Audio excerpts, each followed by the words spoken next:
So for the past year and a half, something has felt like it's been shifting beneath the surface of everyday life. Maybe you've noticed it yourself. Old emotions you thought you dealt with have come back around. Questions you'd been avoiding for years suddenly need answers. Routines that used to feel comfortable stop fitting right. And a lot of people have found themselves looking for meaning in places they never would have thought to look before. It wasn't the kind of change you fix by switching jobs or moving to a new city. For a lot of people, it went deeper than that. It was internal, almost like life was pushing us to face parts of ourselves we'd kept buried for a long time. Whether or not you think astrology can actually predict anything, plenty of astrologers see it as a kind of symbolic map for understanding where we are in life. And right now, there's one shift happening that many of them point to as the start of something new. The lunar nodes are changing signs. That might not sound like much, but it's rare. Unlike the moon's monthly cycle or the planet's day-to-day movement, the nodes don't budge often. The north node and south node spend roughly a year and a half moving through one pair of signs before shifting into the next. So when they move, it usually means one long chapter is closing and another is opening. Before we get into where things are headed, it's worth explaining what these points actually are. Despite the name, the North Node and South Node aren't planets or stars. They're not physical objects at all. They're the mathematical points where the moon's orbit crosses the sun's apparent path across the sky. Those same crossing points are what make eclipses possible, which is part of why the nodes have been tied to major turning points in astrology for thousands of years.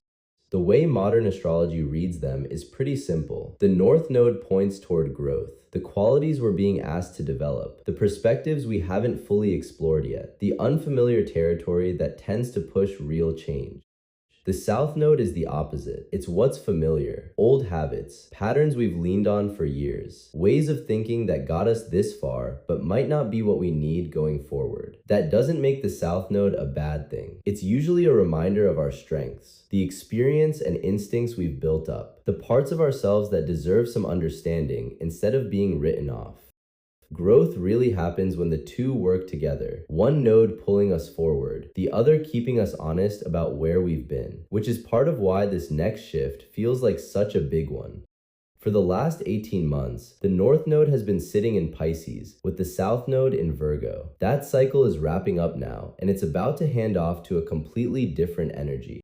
The North Node is moving into Aquarius, the South Node is heading into Leo, and that changes the whole tone of what's being asked of us. Instead of turning inward to sort through old emotions and unfinished business, this next stretch starts asking a different kind of question. How do we build what comes next? Not just for ourselves, but together. Now, before we can understand where this new cycle is taking us, it's worth looking back one more time at the chapter that's ending. Every new beginning is shaped by what came before it. For the past 18 months, the North Node has been moving through Pisces, while the South Node sat in Virgo. In astrology, those two signs sit directly across from each other on the zodiac wheel. Opposites, but really telling the same story from two different angles. Pisces is about intuition, faith, the unseen. It's the reminder that not everything meaningful can be measured or explained. Some things you just feel. Virgo takes that same material and brings it down into daily life. It asks the practical questions. How do you actually live what you've learned emotionally? How do you take care of yourself? How do you build routines that support your own well-being? Pisces lives in the world of spirit. Virgo helps you navigate the world in front of you. For the last year and a half, we've all been moving back and forth between those two. A lot of people spent that time confronting emotions they hadn't looked at in years. Old disappointments came back up. Relationships got questioned. Career paths that once felt solid suddenly felt empty. Even people who don't usually think much about personal growth describe feeling emotionally worn out, uncertain, or unusually reflective. And astrologically, that tracks. Pisces is tied to everything under the surface, the feelings we suppress, the memories we avoid, the dreams we don't talk about. With the North Node moving through it, those hidden layers got pulled into the light, not to punish anyone, just to make sure we notice them. Healing only starts once something's actually been recognized. Meanwhile, the South Node in Virgo was doing something quieter, encouraging us to reconnect with ourselves in a more grounded, practical way. Virgo gets reduced to perfectionist or always productive, but that misses the point. At its core, Virgo is about paying attention, noticing when something feels off, trusting the small signals your mind and body have been sending you the whole time. Rather than let us keep ignoring stress, pushing through exhaustion, or telling ourselves everything's fine, Virgo kept quietly asking, what is your life actually trying to tell you? For a lot of people, that question changed everything, because the biggest shifts don't always start with some dramatic event. Sometimes they start with a quiet realization that something just doesn't feel right anymore. Looking back, this wasn't an easy stretch. It challenged us emotionally, forced some uncomfortable conversations, and exposed weak points in our relationships, our personal lives, even the systems we rely on day to day. But it also left us with something worth having: awareness. And once you actually see something clearly, you can't really unsee it again. Maybe that was the point of this whole chapter, not to leave us overwhelmed, but to get us ready for what's next. Because the next cycle isn't going to ask us to keep searching within. It's going to ask something bigger. And if the last cycle was about figuring out what needed to heal, this next one is about figuring out what needs to be built. With the North Node moving into Aquarius, the collective focus shifts away from the deeply emotional waters of Pisces towards something completely different. Aquarius has no interest in holding on to the past just because it's familiar. It asks a bolder question: what if there's a better way to do this? In astrology, Aquarius is the sign of innovation, and not just the technological kind. It's innovation in how we think, how we solve problems, how we connect with each other. It's the sign of visionaries, inventors, reformers, the people who aren't afraid to push back on ideas that have stopped serving anyone. Over the next 18 months, a lot of us are going to find ourselves questioning beliefs we've held for years, systems that feel outdated, routines we've kept simply because that's how it's always been done. This isn't change for the sake of being different. It's having the nerve to imagine something better. Aquarius also has this ability to step back emotionally, not to go cold or disconnected, but to actually gain some perspective. Sometimes we're so wrapped up in a situation that we can't see it clearly anymore. Aquarius pushes us to pause, zoom out, and ask ourselves a simple question: is this actually working, or have I just gotten used to it? That one question can change careers, relationships, entire communities, even the direction of a generation. Because real transformation starts the moment we're willing to look at the world with fresh eyes. And that might be exactly what this next cycle is asking us to do.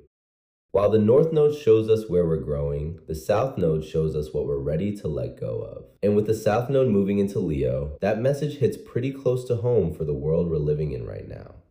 Leo is ruled by the sun. It's tied to creativity, confidence, self-expression, the desire to be seen. At its best, Leo pushes us to lead with courage and create from the heart. But every sign has its shadow side, and in today's world, Leo's shadow usually shows up as the pressure to constantly perform. To always look successful, always have the right answer, always stay visible. Social media has only made that pressure worse. It's easy to start believing that if you're not constantly posting, producing, or proving something, you're somehow falling behind. The South Node in Leo gently pushes back on that belief. Who are you when nobody's watching? Because real confidence isn't built out of applause. It's not measured in followers or recognition or public approval. It's what's left over once the audience is gone. This cycle is an invitation to step away from the exhausting job of trying to impress everyone. To stop chasing perfection, stop tying your worth to how much attention you get. Instead, it's asking us to reconnect with something a lot more honest: our creativity, our joy, whatever's left of our inner child. Think about the things you loved doing before you cared whether anyone approved, before everything turned into a performance, before every win needed someone else's validation. That version of you didn't go anywhere. It's just been sitting quietly underneath all the noise. And maybe that's the real gift of the South Node in Leo: not giving up your light, but remembering it was never meant to shine for an audience in the first place. It shines because that's just who you are. As we let go of the need to perform, we make room for something that actually matters more. Not just being seen by everyone else, but finally being honest with ourselves. And one of the biggest mistakes people make with this nodal shift is assuming it's only about personal growth. It isn't. The North Node in Aquarius has always carried a much bigger vision than that. It's asking us to think past ourselves, past our own individual ambitions, past the question of what's best for me. Instead, it's pushing a different question to the front: what kind of future are we building together? Aquarius is the sign of community, but community doesn't just mean being surrounded by more people. It means finding the places where people can actually contribute, support each other, and grow without having to give up who they are. Every healthy community runs on difference. Different ideas, different experiences, different ways of seeing things. Aquarius knows progress rarely comes from everyone thinking the same way. It comes from people being willing to actually listen to perspectives they hadn't considered before. That's part of why this next 18-month stretch might push a lot of us toward new connections. Some people will find communities that genuinely reflect what they value. Others will quietly step away from groups, jobs, or environments that stop fitting who they've become. Those decisions can feel uncomfortable in the moment, but they usually clear space for something healthier. Belonging was never really about forcing yourself into every room. It's about finding the one where you don't have to pretend anymore. That idea gets even stronger when you consider what's happening on the other side of the wheel. While the South Node in Leo is asking us to let go of the need for constant recognition, the North Node in Aquarius is teaching us the value of contributing without needing the spotlight. Some of the most meaningful work gets done quietly, no applause, no attention, nobody even knowing your name. History is full of people who changed things not because they wanted to be famous, but because they believed something needed to change. That's the spirit Aquarius carries.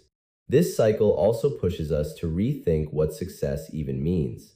For a long time, success has mostly been measured in personal terms. More money, more influence, more followers, more visibility. Aquarius asks whether that's actually enough. What if success also means helping someone else succeed? What if stronger relationships matter just as much as a stronger career? What if building trust within a community leaves a bigger legacy than any personal achievement ever could? Those are the kinds of questions this energy nudges us toward. And maybe the best part of all this is realizing you don't have to carry the future by yourself. The last cycle was about understanding ourselves. This one is about connecting with everyone else.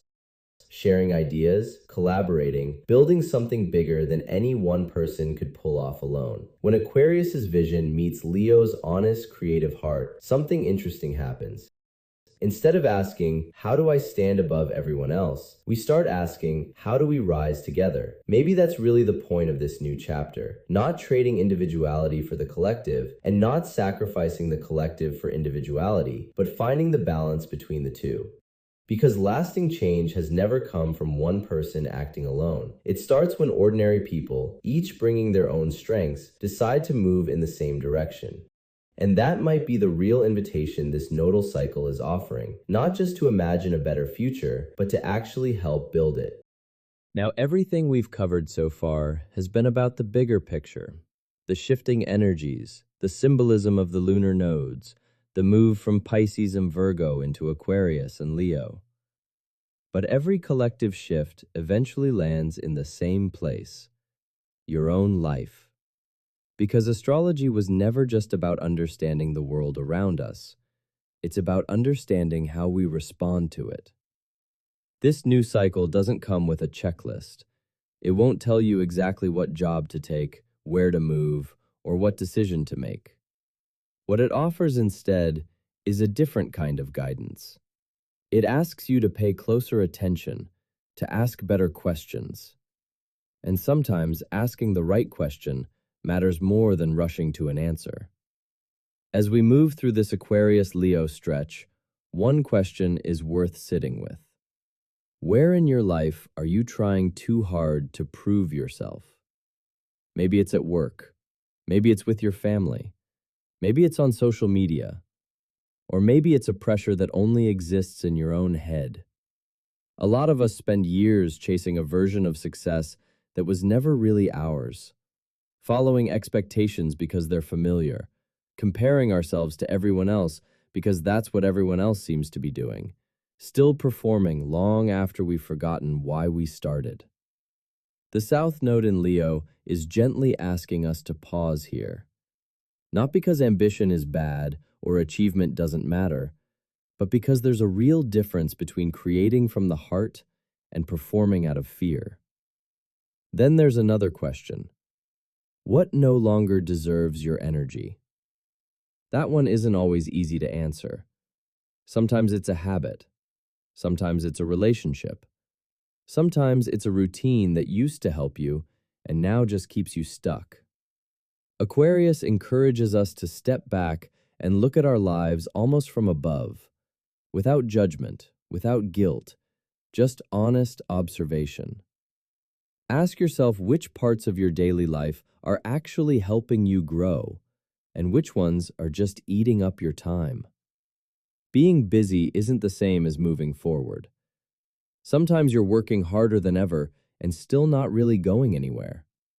This cycle is nudging us to trade constant motion for actual direction. There's also something worth thinking about when it comes to community. Who are the people who genuinely support your growth?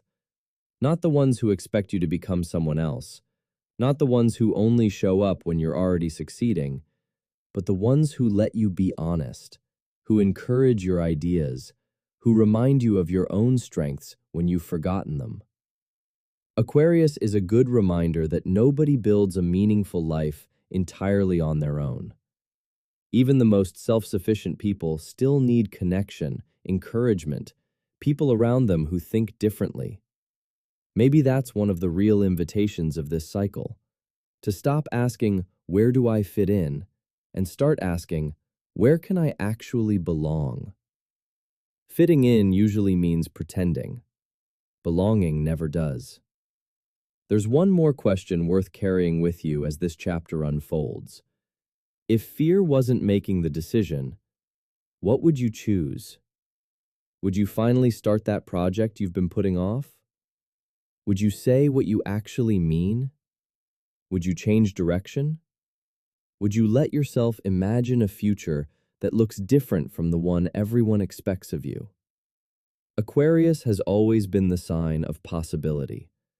Not because it hands you easy answers, but because it reminds you the future hasn't been written yet. Every real change starts as an idea. The idea becomes a decision. The decision becomes action. And over time, those actions quietly add up to a different life altogether. Maybe that's really what this nodal shift is asking of us. Not to become someone completely new, but to become more fully who we already are. Less fear, less performance, more honesty, more curiosity, and a willingness to build a future that actually reflects who we're becoming. Because the next chapter of your life doesn't start someday. It starts with the choices you make today. And every astrological cycle eventually ends, not because its lessons disappear, but because we've grown ready for new ones. That's just how seasons work. Nothing stays the same forever. The sky keeps moving, the planets keep going, and so do we. The shift from Pisces and Virgo into Aquarius and Leo isn't about forgetting the last 18 months. It's about carrying those lessons forward. Pisces taught us to acknowledge what had been hidden. Virgo reminded us to reconnect with ourselves through awareness and the small stuff of daily life. Now Aquarius is asking us to imagine what comes next, while Leo quietly reminds us our worth was never tied to constant applause. Together, these energies tell a pretty balanced story. Heal your inner world, then help build a better outer one. Stay curious, but stay yourself. Think about the future, but don't lose your heart along the way. Maybe that's the real message buried in this whole nodal transition. The future doesn't belong to the people who already have every answer. It belongs to the ones willing to keep learning, adapting, questioning, and moving forward even when the path isn't totally clear. Uncertainty isn't always a sign you're lost. Sometimes, it just means you're standing at the edge of something new. And that's probably where a lot of us are right now. Watching a world that's changing faster than it used to, watching old systems shift, new ideas show up, wondering where we fit into any of it. Astrology doesn't claim to erase that uncertainty. It doesn't promise your problems will just vanish. What it offers is something more useful than that, a different way of looking at things. A reminder that change isn't an interruption to life. Change is life. Every ending clears space for a beginning. Every question opens the door to something worth discovering. Every hard season sets up a chapter you couldn't have seen coming. Whether you follow astrology closely, or you're just someone looking for a bit more sense in life's rhythms, maybe the real invitation isn't to predict the future at all. It's to take part in making it. To get more intentional with your choices, more honest with yourself, more compassionate with the people around you, and more open to possibilities that used to seem out of reach. Because no cycle, no planet, no symbolic chart can make your choices for you. The stars might point to a season, might highlight opportunities worth noticing, might reveal patterns worth paying attention to, but the decisions, the courage, the actual doing of things, that's always been yours. And maybe that's the most empowering part of all this. The next 18 months aren't a story that's already written. They're a blank page, waiting on millions of individual choices, millions of conversations, millions of small acts of courage to shape whatever comes next. So as this new chapter starts, carry forward what you've earned. Leave behind whatever isn't serving you anymore. Stay open to new perspectives. Trust that you're capable of growing. And remember, the future isn't built in one extraordinary moment. It's built in the ordinary decisions we make every single day.